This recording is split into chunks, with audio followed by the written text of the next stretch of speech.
কেন ভগবান ইন্দ্র পূজা বন্ধ করলেন? অহংকার। পাপ তার বাপকেও ছাড়ে না। যে পাপ করবে মায়েরা, সে জেনে করুক আর না জেনে করুক, যত বড়ই হোক, সাধু সন্ত মহান্ত বাবাজি, ভোগ তাকে করতেই হবে। দেবতাদের রাজা ইন্দ্র প্রথম অপরাধ কি? বেত্রাসুরকে বধ করলেন। বেত্রাসুর দধিচি মুনির বজ্র নির্মাণ করলেন, আর সেই বজ্র দিয়ে বেত্রাসুরকে বধ করলো। আর বেত্রাসুর ছিলেন পরম ভক্ত, শিবের ভক্ত। এই পাপটা প্রথম। দ্বিতীয় অপরাধ, বেত্রাসুরকে যখন বধ করলো, মায়েরা মন দিয়ে শুনুন, কত বড় তত্ত্ব দেখুন। ঠিক তখন দেবতাদের যিনি গুরুদেব বৃহস্পতি, তিনি সেখান থেকে চলে গেলেন। আচ্ছা, বৃহস্পতি মানে গুরু চলে গেলে তার জীবনের কোনো মূল্য আছে? বাস্তবেও তাই। কিন্তু আপনার হাতে যদি গুরুবল কমে যায়, যতই আপনি খাটাখাটি করুন, পয়সা আর আসবে না। আপনি যে কাজ করতে যাবেন, কাজ হবে না। আসল গুরুবল, ওই জন্য বলে না, ওই গুরুবল না হলে, গুরুর কৃপা না হলে, বৃহস্পতির কৃপা না হলে আপনার কোনো কাজ হয় না। গুরুবলের উপায়, বৃহস্পতিবার আপনাকে পূর্ণ নিরামিষ খেতে হয়, তাহলে বৃহস্পতি কৃপা করে। গুরু অনেক বিধান আছে, একটা করে বলে যাব, মন দিয়ে শুনবেন। এখানে অনেকের সমস্যা আছে, সেই তত্ত্বটাও বলে দিই। অনেক মায়েরা যায়নি, তাই মাদের একটি বড় সমস্যা। আমি তিলক করছিলাম তখন, বাচ্চা নিয়ে। এই বাচ্চা না হওয়া, বিবাহিত হয়ে গেল, 1 বছর হলো, 2 বছর হলো, 3 বছর হলো, বাচ্চা আসছে না, বা অনেকের বাচ্চা আসে নষ্ট হয়ে যায়। এগুলো কি?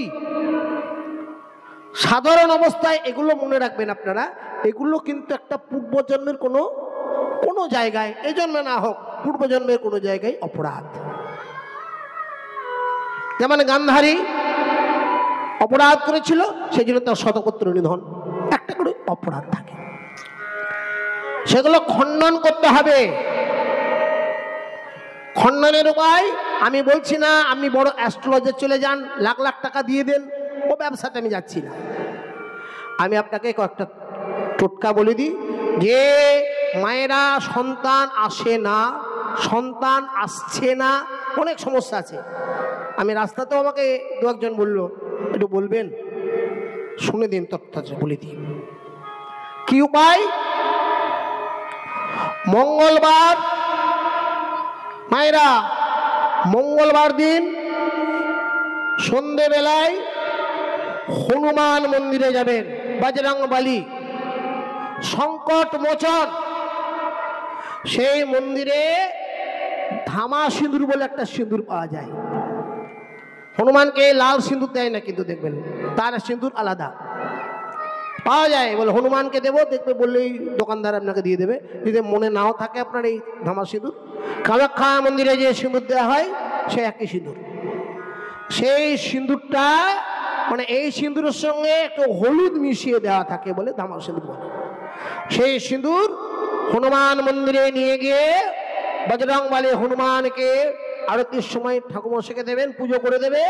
পুজো করার পর সেই সিঁদুরটা বাড়িতে আনবেন। প্রত্যেক দিন ওই সিঁদুরটা যখন স্মৃতিতে ঠেকাবেন, একটা মন্ত্র উচ্চারণ করবেন। ওম নমো হনুমন্তে রুদ্র অবতারায় রাম সেবকায় নমঃ। মনে থাকবে? না থাকলে ফোন করবেন, হয়তো চ্যানেলে দৌড়লে তখন গোটা ব্রহ্মাণ্ড জানতে পারবে। ওম নমো হনুমন্তে রুদ্র অবতারায় রাম সেবকায়। এই মন্ত্রটা বলে কপালে সিঁদুর পরবেন। দেখুন হনুমান বজরংবলীর এমন করুণা, তার কৃপায় আপনার সন্তান এসে যায়। বাগেশ্বর ধাম থেকে সুন্দর সুন্দর তত্ত্বগুলি প্রকাশ হয়। তাহলে মায়েরা যাদের এই সমস্যা আছে, মাইকে শুনছেন বা এখানে শুনছেন, তারা এটা করবেন, দেখবেন বজরংবলীর কৃপায় সন্তান এসে যাবে। যদি এই কথার মাঝখানে বলে দিই ঋতুস্রাব হয়, তখন জোরে জোরে উচ্চারণ করবেন না, মানসিক মনে মনে উচ্চারণ করে সিঁদুরটা নেবেন। মনে মনে, মুখে উচ্চারণ নয়, মনে মানসিক, ঠোঁটটা বন্ধ, মনে মনে বলে সিঁদুর নেবেন, কাজ হবে। গর্ভবতী হওয়ার পরে, জয় রাধে, গর্ভবতী হওয়ার পর আপনি যদি মনে করেন যে আমি পুত্র সন্তান নিতে চাই, আবার কেউ বলে আমি কন্যা সন্তান নিতে চান, অনেকের ইচ্ছা থাকে, তাও বিধান রয়েছে এবং একদম হাতে নাতে ফল। এগুলো শনিবার কিংবা মঙ্গলবার একটি গোটা আপেল, যে আপেলের রংটা কালো, দেখবেন কালো রঙের আপেল পাওয়া যায়, সেই বুকি সমেত আপেলটা নিয়ে গিয়ে মা কালী মন্দিরে পূজা করবেন। পূজা করার পরে স্বামী আর স্ত্রী দুজনে সংকল্প করে ঠাকুরমশাইকে দিয়ে পুজো করিয়ে দিলেন, আপেলটা নিয়ে আসবেন, গোটা আপেল। সে আপেলটা দুভাগ করে, অর্ধেকটা স্বামী, অর্ধেকটা তার পত্নী। এটা সেবা করলে তার পুত্র সন্তান অবশ্যম্ভাবী হবে একদম। যদি কেউ কন্যা সন্তান নিতে চান, তার উপায় আছে। কাগজি লেবু গাছের শিকড়, সেটা ভালো করে পেশাই করে বেটে চালের যে ভেজা জল, সে চালের জলের সঙ্গে মিশিয়ে যদি শরবত করে কেউ খায় 5 মাসের সময়, তাহলে দেখবেন তার কন্যা সন্তান হয়। যাদের সমস্যা আছে তারা শুনেছেন, এবার বুঝে নিন। আর আমাকে জিজ্ঞেস করার নেই, ওই জন্য আপনাদেরকে বলে দিলাম, রাস্তায় বলছিলেন। প্রেম সে বলো রাধে রাধে। বেত্রাসুরকে বধ করলো ইন্দ্রের অহংকার। দ্বিতীয় অহংকার, বৃহস্পতি যখন চলে গেল, তখন দ্রষ্টা মুনি বিশ্বজিতের পুত্র ত্রষ্টা মুনিকে আনা হলো। সেই ত্রষ্টা মুনি হলেন দেবতাদের তখন গুরুদেব। বৃহস্পতি চলে যাওয়ার পরে মায়েরা গুরু হলেন ত্রষ্টা মুনি। সেই ত্রষ্টা মুনি সেবা করতে লাগলেন, যজ্ঞ আহুতি দিতে লাগলেন। কিন্তু ত্রষ্টা মুনির মা হলো অসুর বংশের, সেই জন্য দুটি মুখে তিনি দেবতাদের নামে আহুতি দেয়, আর একটা মুখে তিনি অসুরদের নামে আহুতি দেয়। তাহলে 3টি আহুতি, দুটো মুখে দিচ্ছে দেবতাদের, আর একটা মুখে দিচ্ছে অসুরদের। ঠিক তখন দেবতাদের রাজা ইন্দ্র চিন্তা করলে, আমারই ঘি, আমারই অন্নে, আমারই গুরুদেব আমার শত্রু অসুরদেরকে আহুতি দেয়, খড়গ দিয়ে তখন ওই ত্রষ্টা মুনির 3টি মাথা ছিন্ন করে দিলেন। বন্ধ করে দিল মায়েরা, ওই 3টি মাথা ছিন্ন করলেন। আর ওই 3টি মাথা থেকে তৈরি হলো তিতির, চাতক আর চড়ুই, 3টি পাখি। কিন্তু ইন্দ্রের এত পাপ বেড়ে গেল, ব্রহ্মহত্যা, ব্রাহ্মণকে মেরেছে, গোটা শরীর নীল। ইন্দ্র তখন ব্রহ্মার কাছে গেলেন, উপায় বলে, তোমার যা পাপ একজন নিলে হবে না, 4 জনকে নিতে হবে, তবে তোমার পাপ খণ্ডন। একজন নিলে হবে না। প্রথম ভাগ পাপ নিলেন মাটি মৃত্তিকা, দ্বিতীয় ভাগ পাপ নিলেন নদী, আর তৃতীয় ভাগ পাপ নিলেন বৃক্ষ। চতুর্থ পাপ কে নেবে? চতুর্থ পাপ নেবার জন্য মায়েরা ছুটে এলেন। এই নারী জাতি সেই পাপ গ্রহণ করেছিলেন। আর ইন্দ্রের পাপের ফলে, ভালো করে শুনুন, মাদের এই রজস্বলা, রক্ত ঝরে আর পেটে ব্যথা উৎপন্ন হয়। এটি ইন্দ্রের পাপ। ভগবান তখনও কিন্তু ইন্দ্রকে দমন করেনি। ভগবান তখন ইন্দ্রকে দমন করল না। যখন 9 লক্ষ ধেনু নিয়ে ভগবান গোষ্ঠ খেলা খেলতে লাগলেন আর সখাদের এঁঠো এঁঠো ফল খেতে লাগলো, ঠিক তখন ব্রহ্মা তার 9 লক্ষ ধনু হরণ করলেন। আর ইন্দ্র হেসে হেসে বলল, হ্যাঁ এই গোয়ালা ভগবান? এই গোয়ালা ছেলে কখনো ভগবান হয় যে ওই সাধারণ মানুষের এঁটো ফল খায়? সেদিন ভগবান মনে মনে চিন্তা করলো, ইন্দ্র তোমার অহংকার আমি চূর্ণ করব, তোমার দর্প আমি চূর্ণ করব। যতক্ষণ অহংকার থাকবে তুমি তখন ভগবানকে চিনতে পারবে না। আজ বৃন্দাবনে মহাকলকলরব গোপাল রাস্তা দিয়ে চিন্তা করছেন, মনে মনে ভাবছে যজ্ঞ ভঙ্গ, পূজা ভঙ্গ, কি করে যজ্ঞটা ভঙ্গ করা যায়, ইন্দ্র পূজা বন্ধ করা যায়।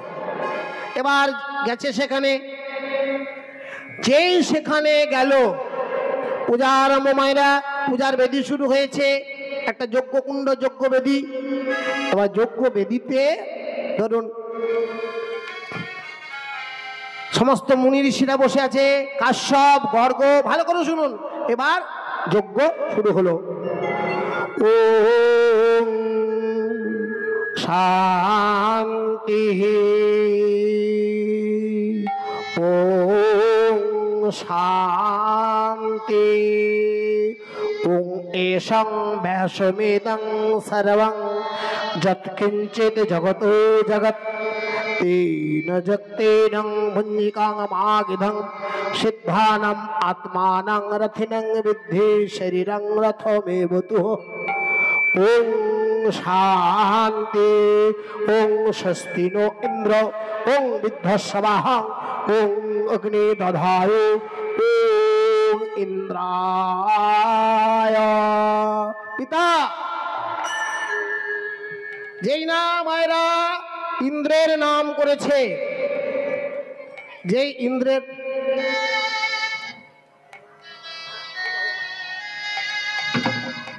ভগবানকে স্মরণ করুন, হবে বেশ কল্যাণ হোক মা। যে ইন্দ্রের নাম করলো, ভালো করে শুনবেন, ইন্দ্রের নাম করা মাত্র, ইন্দ্রের নামটা করা মাত্র গোপাল বলল, পিতা দাঁড়াও, ইন্দ্রের পূজা কেন? ওহে রাজা, ছোট্ট পূজা করে নিবেদন। ওহে রাজা, ছোট্ট পূজা করে নিবেদন। ওহে রাজা, পূজা করে নিবেদন। আর ওহে রাজা, ছোট্ট পূজা করে নিবেদন। এই যে মহারাজ বলে, আরে ইন্দ্র পূজা বন্ধ করব কি কারণ? তখন গোপাল বলল, পিতা এই যে মুনিগণ আপনারাই বলুন, যারা আপনারা এখানে আছেন যত মুনি ঋষি, আমরা ভগবানকে পুজো করি কেন? শ্রদ্ধা, ভক্তি। ভগবানকে যদি শ্রদ্ধা থাকে, ভক্তি না থাকে, কি করে পুজো করি? আমরা ইন্দ্রকে পূজা করি ভয়ে। কেন? ইন্দ্র বৃষ্টি দেবে, ইন্দ্র মেঘ দেবে, যদি মেঘ বজ্র দিয়ে আমাদেরকে ভাসিয়ে দেয় সেই ভয়ে। নন্দরাজা বলল, শোন ওরে গোপাল, আমরা ইন্দ্রকে কেন পূজা করি জানিস? ইন্দ্রের কারণে বৃষ্টি হয়, আর ওই বৃষ্টিতে গিরিগোবর্ধ শস্য শ্যামলা হয়, আর ওই শস্য শ্যামলা বৃন্দাবনে আমরা গরু চড়াতে পারি, চাষাবাদ করতে পারি। তখন গোপাল বলল, বাবা ইন্দ্রের জন্য বৃষ্টি হয় না, তাহলে বৃষ্টি কার জন্য হয়? বলো সূর্য দেবতা।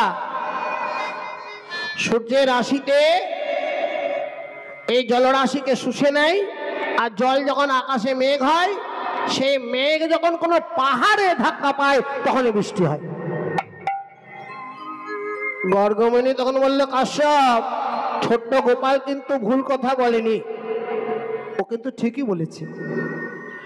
দেবতাকে আমরা পূজা করি শ্রদ্ধা ভক্তিতে, ভয়ে কখনো ভক্তি হয় না। তাহলে আমরা কার পূজা করব? এই যে এত আয়োজন, এত যজ্ঞ, এত মিষ্টি।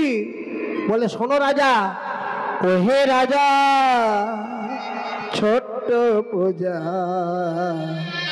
করি নিবেদন।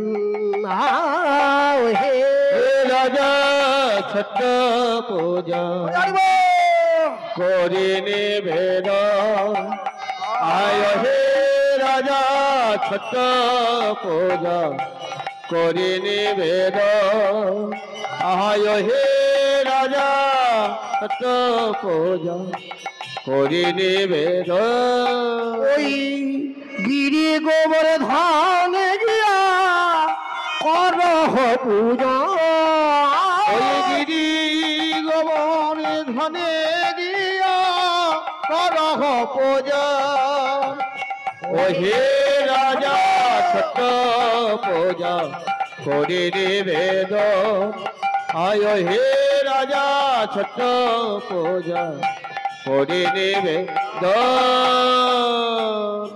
বলে কি গিরি গোবর্ধনে পূজা? আরে পাহাড় কে, ওই পাথর কে? মায়েরা বলে পাথরটাকে পুজো করব? ওই পাথরকে গিয়ে আমরা পুজো করব? হয় কখনো? বলে কেন? গ্রীষ্মকালে যখন আমরা প্রচন্ড কষ্ট পাই, রোদ্রে গরু চড়াতে চড়াতে আমরা গিরি গোবর্ধনকে আশ্রয় নিই। এমনকি গিরি গোবর্ধনের ওই গাছের যে ফল সেগুলো আমরা খাই। গিরি গোবর্ধনে যখন আমাদের শরীর তপ্ত হয়ে যায়, গরম হয়ে যায়, সেখানে ছোট ছোট কুণ্ড আছে, সেই জলগুলো আমরা মুখে গায়ে নিতে পাই। এমনকি বর্ষাকালে ওই মেঘটা ওই গিরি গোবর্ধনে ধাক্কা পায়, তারপরে তো বৃষ্টি হয়।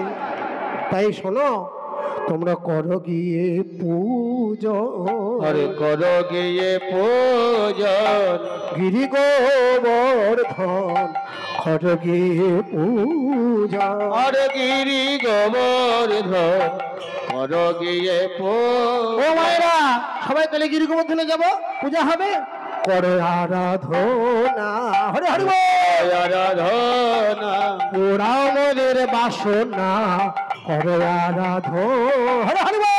ওরা মনের বাসনা করো আরাধনা ওরা মনের বাসনা এ গোবর্ধনের ছলনা করো মজে আরাধনা, ছলনা মোরে আরাধনা গিরি গোবর ছলনা ওর মোরে আরাধনা আবার গোবর্ধনে ছলনা ওর মোরে আরাধনা করো আরাধনা।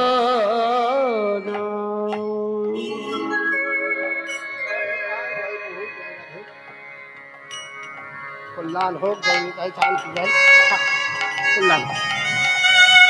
ওরা শরীরে আপনার ওং আছে, এই অবস্থায় কাউকে প্রণাম করবেন না। জয় মায়েরা, কতগুলো জিনিস কিন্তু জানেন তো আমরা জেনে ভুল করে ফেলি, এগুলো আপনারাও মনে রাখবেন। গায়ে যদি নামাবলী থাকে, গায়ে যদি এই যে রাধে রাধে নাম, আবার গায়ে যদি ওং চিহ্ন থাকে কোনো পাঞ্জাবি ধুতি বা নামাবলী কাপড়ে, সেই অবস্থায় কোনো মানুষকে প্রণাম করা যাবে না। কেন না? তার মধ্যে তখন ভগবান বিরাজ করছে, মনোনীত দেবতা ত্রিগুণাতীত, সেই অবস্থায় প্রণাম করা যায় না। স্মরণ করতে হয় তখন মানসিক প্রণাম। সবাই মন দিয়ে এটা শুনবেন, ওটা একার কারো ভুল হয় না, আমারও ভুল হয়, আপনাদেরও ভুল হতে পারে, সবার হতে পারে, হয়ে যায়, আপনাদেরকে স্মরণ দিলাম। এই যে ওই গিরি গোবর্ধনে পূজা হবে, মা ওই গিরি গোবর্ধনকে, জয় রাধে, কেন গিরি গোবর্ধনকে আমরা পূজা করব? আর এই গিরি গোবর্ধনে যদি পরিক্রমণ করতে না যান, বৃন্দাবনে যদি ভ্রমণ করেন আর গিরি গোবর্ধনে যদি না যান, তাহলে আপনার বৃন্দাবন যাওয়া ব্যর্থ। কারণ গিরি গোবর্ধনকে পরিক্রমণ করতে হয় এবং গিরি গোবর্ধনের ধুলা মাখতে হয়, এই গিরি গোবর্ধনের কৃপা। যখন জগৎ সৃষ্টি হয়নি, একদম সৃষ্টি করতে আদিকাল রাধারানী ভগবানের বাম অংশ থেকে সৃষ্টি হলো, তখন ব্রহ্মা বিষ্ণু সৃষ্টি নেই। দেখুন তখনকার দিনের কথা, ভগবান কৃষ্ণের বাম অংশ থেকে রাধার জন্ম। আর রাধারানী নয়নে জেলে কাঁদছেন আর কেঁদে কেঁদে বলছে, বধূ আমি তোমায় কি করে পূজা করব, কি দেব তোমায়? মা কি করে পূজা করবেন, কি আছে আমার যে আমি ভগবানকে পুজো করতে পারি? গোবিন্দের চরণ সেবা করছেন আর নয়নে জলে কাঁদছেন আর কেঁদে কেঁদে বলছেন, এই সূত্র ওখানে দাও। আমি কি দিয়ে পুজিব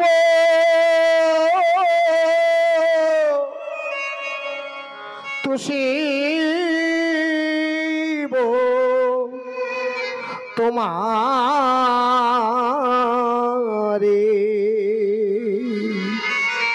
মা, আপনি ভগবানকে পুজো করতে পারবেন? রাধারানী কাঁদছেন আর কেঁদে কেঁদে বলছে, হে প্রাণনাথ, হে প্রাণবল্লভ, হে বধূ,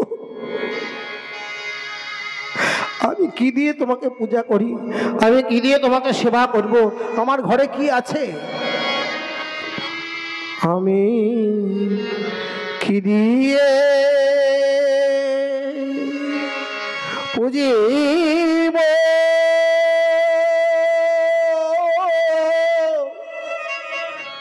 তুষিব তোমারে। আমার ঘরে সব আছে কি?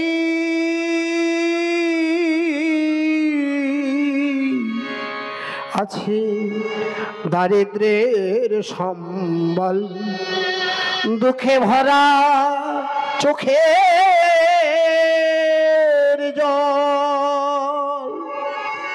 আপনারাই বলুন, শুধু চোখের জল, আর কিছু নেই। আছে দারিদ্র্যের সম্বল, দুঃখে ভরা চোখের জল, এতে তোমার সেবা হবে কি?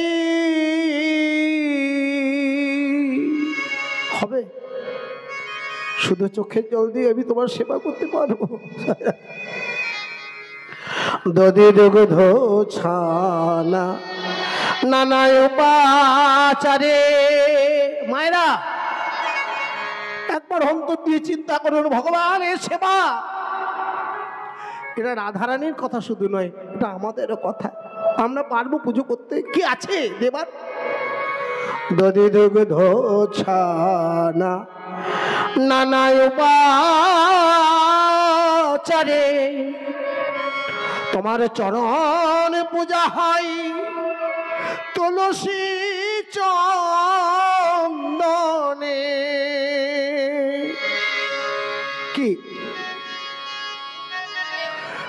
দধি দুগ্ধ ছানা নানা উপাচার, আর তার সঙ্গে তুলসী, তবে তো তোমার পূজা হবে। আমি দিনহীন জনে এসব পাইব কেমনে?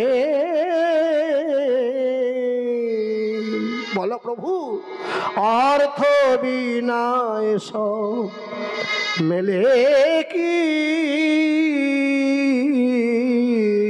গো? কেন তুমি ফুল দিয়ে ভগবানকে পূজা করো? তোমার ফুল নেই, বেলপাতা নেই, তুলসী নেই? লতায় লাবণ্য কুসুমে সুবাস, ধূপা দীপা দিতে তোমার প্রকাশ, ফলমূলা দিতে তোমার ভান্ডারে। কি একটা ফুল যে সুন্দর ফুটেছে, সেটাও ভগবানের কৃপায়। সব ফুল ফোটে, যারাই ফুটতে পেরেছে গোবিন্দের কৃপা ছাড়া কখনো সম্ভব নয়। কত সুন্দর একটি পদাবলী আপনাদের শোনাবো, শুধু মন দিয়ে শুনুন। লতায় লাবণ্য কুসুমে সুবাস, ধূপ দীপাদি তোমার প্রকাশ, ফলমূলা দিতে তোমার ভান্ডারে। ওমা, গোপাল তো ঘরে আছে, নারায়ণকে পুজো করেন কি করে? প্রথমে স্নান, তারপরে সিঙ্গার। স্নান করেন কি করে? গঙ্গা জল আর চন্দন মাখান সিঙ্গারে। চন্দনেরও গন্ধ অতি সুশীতল, তুমি পবিত্র হও জাহ্নবীর জল। হয় একবার অনুভব করে চিন্তা করুন তো, এই গঙ্গার জন্ম নারায়ণের চরণ থেকে। এই গঙ্গা হলো নারায়ণের দাসী। যে গঙ্গা নারায়ণের দাসী, সেই দাসীর জল দিয়ে আমি নারায়ণকে পুজো সেবা করছি, নারায়ণকে স্নান করাচ্ছি। আর চন্দন ভগবানের ঘাম থেকে, চন্দনের সুগন্ধ, এই ঘাম থেকে, আমার নারায়ণের ঘাম থেকে চন্দনের জল। আর আমি চন্দন মাখিয়ে ভগবানকে আমি সুগন্ধ দিচ্ছি। গঙ্গার জলে আমি ভগবানকে চন্দনের গন্ধ অতি সুশীতল, তুমি পবিত্র হও জাহ্নবীর জল। তুমি তুলসী নবদূর বাদল, বিল দলে তোমার ত্রিগুণয়াকার। কে তুলসী? এই তুলসী তো নারায়ণের দাসী। ওই সতী তুলসী, কৃপা করে তুলসী বৃক্ষ হয়েছে। বিল্লদল সে তো তিনটা আকার, ত্রিগুণাকার। তাহলে বলুন, এগুলি দিয়ে ভগবানের সেবা। আতব তণ্ডুল ক্ষীর শরণী, ভালো করে শুনুন, এই দিয়ে ভগবানের সেবা হবে। আতব তণ্ডুল ক্ষীর শরণী, সকলি তোমার ওহে চিন্তামণি। ক্ষীর সর মাখন এগুলো কাহার? সে যদি যোগায় তবে তো আপনি দিতে পারবেন। ভগবানের সৃষ্টি, আমরা শুধু মনে মনে চিন্তা করে এগুলো আমি দিলাম। কি দিয়ে পুজিব ও পাদুখানি, কি আছে আমার এ ভব সংসারে। কি দিয়ে পুজিব বলো না তোমারি, যেদিকে নেহারি সকলি তোমারি।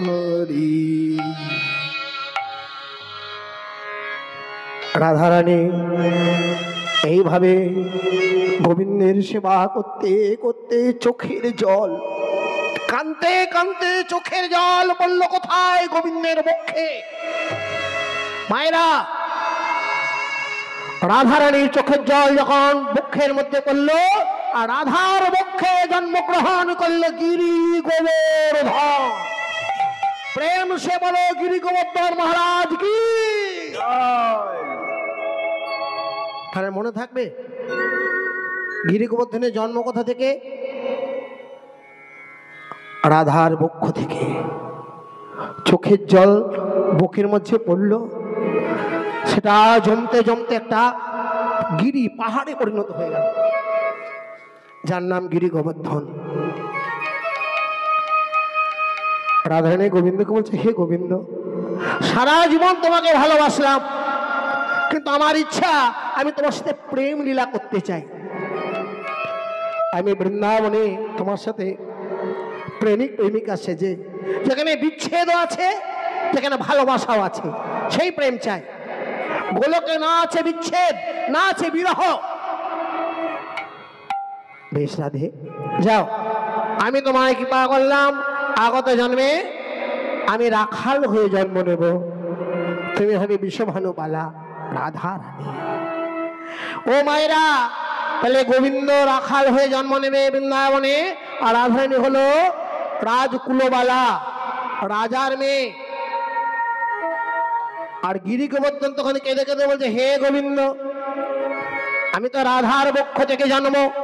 হ্যাঁ, তাহলে আমাকে সঙ্গে নিয়ে যাবে না? হৃদি বৃন্দা পদাবলীটা দেখুন মা, খুব মন দিয়ে শুনবেন, কি সুন্দর কথা বলি।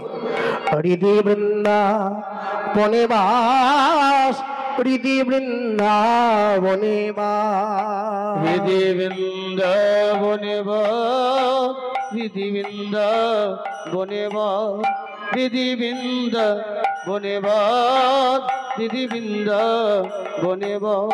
যদি কর কমলপতি ওহি প্রিয় ভক্তি আমার, যদি কর কমলপতি ওহি প্রিয় ভক্তি আমার, ভক্তি পাবে রাধা সতী হৃদি বৃন্দাবনে বাস, হৃদি বৃন্দাবনে বাস, হৃদি বৃন্দাবনে বাস, হৃদি বৃন্দাবনে বাস। ও মায়েরা, কি বললেন কথাটি? আমার যেন তোমার হে রায়, তোমার হৃদিরূপে বৃন্দাবনে যেন আমার বাস হয়।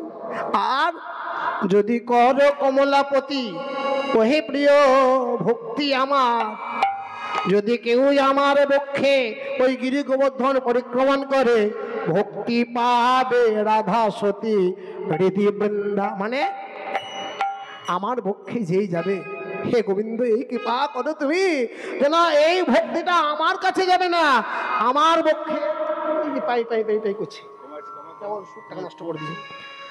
যদি হৃদি বৃন্দাবনে বাস পায়, সেই ভক্তিটা রাধা রানী পাবে। তাহলে কেন বুঝলেন? যে গিরি গোবর্ধন পরিক্রমণ করলেই তার রাধা ভক্তি লাভ হয়।